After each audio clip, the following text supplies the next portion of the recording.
Hello, my name is Katerina, and I will be presenting the upper leg. First, we have bones and joints. The only bone in the upper leg is the femur bone, and it's also the largest bone in your body. Then we have the hip joint, which is a ball and socket type of synovial joint made up of the acetabulum and femoral head. Then we have the knee joint, which is a complex hinge synovial joint with two articulations. First, the tibiofemoral joint made up of the femur, tibia, and patella, and the patellofemoral joint made up of the patella and femur. Then we move on to muscles and tendons. In muscles, we have the quadriceps made up of the rectus femoris, vastus medialis, vastus intermedius, and the vastus lateralis. Then we have the hamstrings, which is the biceps femoris, semitendinosus, and semimembranosus. And then lastly, we have the tensor fasciae latae.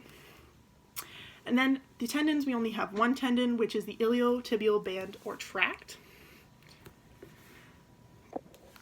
Moving on to movement exercise. We are going to be talking about high knees. The muscles used in high knees are the quadriceps, glutes, calves, hamstrings, hip flexors, and transverse abdominals and obliques.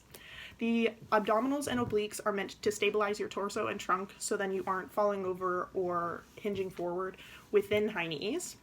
And the rest of the muscles are meant to stabilize within the hip joint as well as mobilize your leg into the positions. How to properly and safely perform high knees: you should be standing hip width apart and bring one of your legs up slightly above hip level or however high you can. Make sure that your back and core is engaged to avoid injury. Lastly, ensure that your legs are not turning in or out within the hip joint and are staying within the sagittal plane of movement to ensure you are safe and doing the exercise properly.